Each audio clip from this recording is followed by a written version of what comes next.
कर्नाटक परिणाम के बाद सचिन का आया बड़ा बयान। सचिन ने कहा कि अब जनता हिंदू मुसलमान से उब गई है। जनता को काम करने वाली सरकार चाहिए, ना ही भेदभाव वाली।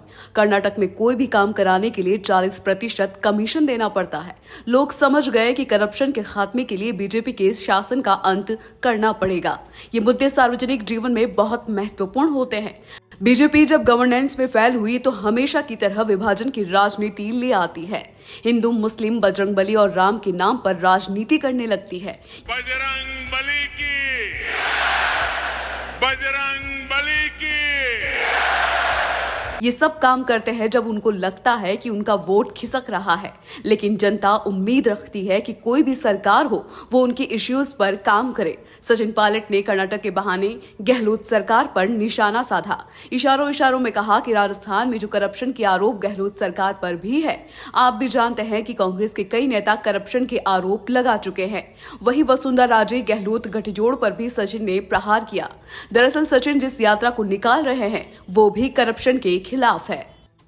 कर्नाटक परिणाम के बाद सचिन का आया बड़ा बयान। सचिन ने कहा कि अब जनता हिंदू मुसलमान से उब गई है। जनता को काम करने वाली सरकार चाहिए, ना ही भेदभाव वाली। कर्नाटक में कोई भी काम कराने के लिए 40% कमीशन देना पड़ता है। लोग समझ गए कि करप्शन के खात्मे के लिए बीजेपी के शासन का अंत करना पड़ेगा। ये मुद्दे सार्वजनिक जीवन में बहुत महत्वपूर्ण होते हैं। बीजेपी जब गवर्नेंस में फेल हुई तो हमेशा की तरह विभाजन की राजनीति ले आती है। हिंदू, मुस्लिम, बजरंगबली और राम के नाम पर राजनीति करने लगती है। बजरंगबली की, बजरंगबली की। ये सब काम करते हैं जब उनको लगता है कि उनका वोट खिसक रहा है, लेकिन जनता उम्मीद रखती है कि कोई भी सरकार हो वो उनकी इश्यूज पर काम करे। सचिन पायलट ने कर्नाटक के बहाने गहलोत सरकार पर निशाना साधा। इशारों इशारों में कहा कि राजस्थान में जो करप्शन के आरोप गहलोत सरकार पर भी है। आप भी जानते हैं कि कांग्रेस के कई नेता करप्शन के आरोप लगा चुके हैं। वहीं वसुंधरा राजे गहलोत गठजोड़ पर भी सचिन ने प्रहार किया। दरअसल सचिन जिस यात्रा को निकाल रहे हैं वो भी करप्शन के खिलाफ है। कर्नाटक परिणाम के बाद सचिन का आया बड़ा बयान। सचिन ने कहा कि अब जनता हिंदू मुसलमान से उब गई है। जनता को काम करने वाली सरकार चाहिए, ना ही भेदभाव वाली।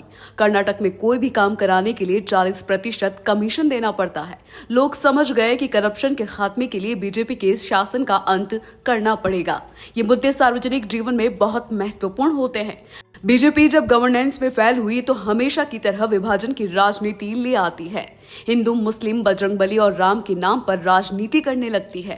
बजरंगबली की, बजरंगबली की।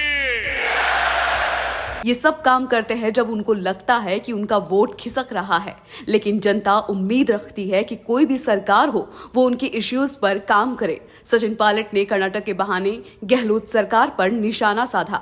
इशारों इशारों में कहा कि राजस्थान में जो करप्शन के आरोप गहलोत सरकार पर भी है। आप भी जानते हैं कि कांग्रेस के कई नेता करप्शन के आरोप लगा चुके हैं। वहीं वसुंधरा राजे गहलोत गठजोड़ पर भी सचिन ने प्रहार किया। दरअसल सचिन जिस यात्रा को निकाल रहे हैं वो भी करप्शन के खिलाफ है।